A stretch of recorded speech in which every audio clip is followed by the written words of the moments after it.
Hey, this is Jack, and this video is called 3 Difficult Things About Gemini Men. Hey, welcome to my channel if you're new here. I'm gonna get right into today's video. So this is talking about Gemini men and things you might wanna know about them and things that are difficult about them if you are dating or have dated or are relating with a Gemini man. So before I get into it, let's say there's lots of positive traits about Gemini men. They tend to be intelligent, intellectual. They tend to be fun, gregarious. They tend to have lots of interests. They tend to be able to talk and make great conversation on a range of topics. They tend to be light and airy.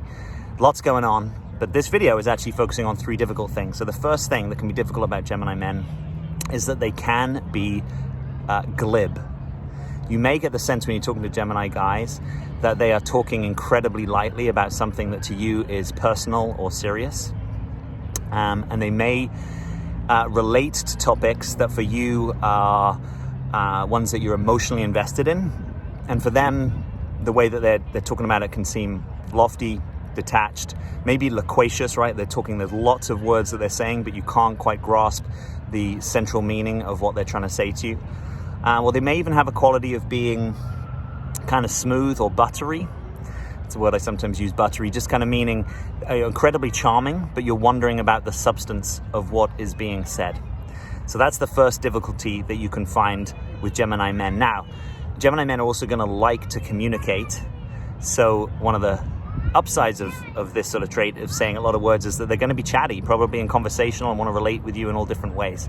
But you may sometimes struggle to put your finger on the precise essence of what they're saying and trusting that what they're actually saying is the essence of what they're saying, right? Kind of meaning if you pick up on any of this glibness, loquaciousness, right? It's a big fancy word. It just kind of means talkative, verbose, too many words, and sometimes, less is more, right? Just to get to the heart and the essence of what is important to say.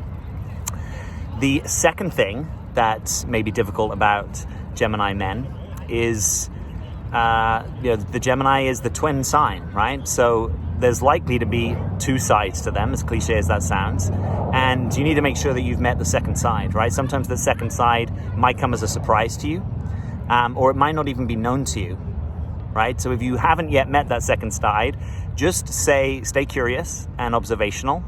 And try to get to know or relate to this guy in different contexts, right? You might find that the one who's incredibly gregarious and sociable maybe has a very different side to them. That's actually not at all that, right? Or you might find that in one part of them, they're super into relating with you, but the other part of them isn't quite so much into it, right? Now, this may be more or less pronounced, and it doesn't necessarily need to be a problem, right? It can be that there's just 2 sides to them that are both sides that you enjoy. But the caution would be if you haven't yet met that second side, I would proceed with curiosity and perhaps caution. The third thing that can be difficult about Gemini men is that they are mutable, right? So Gemini is a mutable sign. Every element has a mutable sign. So earth, air, fire, and water all have a mutable sign, right? Water is Pisces, air is Gemini, earth is, now you're testing me.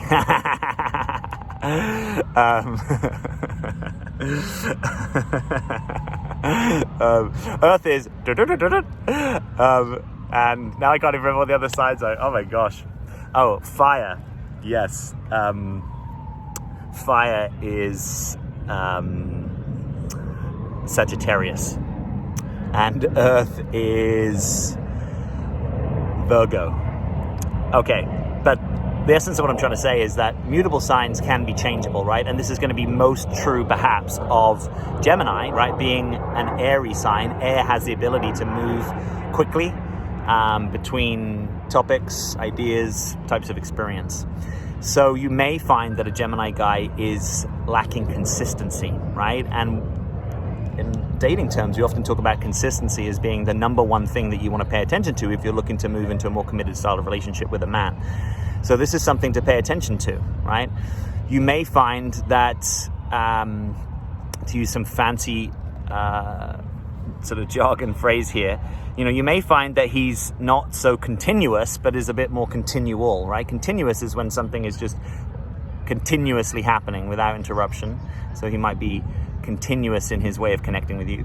But he may also be a bit more continual, meaning he does want to relate with you, but it's sort of got a little bit of on and off, not necessarily hot and cold, but it might just not feel to you as invested or as convicted as some other signs, right? And there's probably something true in that, right? As the Geminian energy has a tendency to hold things lightly and be a little bit more detached emotionally. Now, there's obviously strengths in that, right? There's the strength of objectivity in some ways, right? The ability to see something without being too clouded by your emotions. But most of you are going to want to feel that emotional connection, obviously, and a lot of you are going to want to feel that in a consistent way. So, you know, these are gross generalizations. You might say, well, I've got a Gemini man in my life and he's incredibly consistent, and that's great. But it's just something to pay attention to. You may also find that he's indecisive, right? So you may find him say something like, well, how about we do this? And you say, oh, that's great. And then he says, or how about we do this, right? And there's going to be multiple options on the table, and it's not easy for you to track, well, what are you actually proposing, or what's the one that you want to do, or can you make a decision, or do I now need to make a decision? So you may find that as a less attractive quality to you. But you also get the upside of that, right? Which is someone who's not necessarily going to push their only agenda or get super fixed on one idea. There's going to be a flexibility there. Perhaps there's going to be a spontaneity. Plans unfold, plans can shift and change. That can also make for a more exciting way of being. But you might not always feel the same level of solid ground and decisiveness that you may with some other signs. So what's your experience? Please leave me a comment beneath this video. I'd love to know.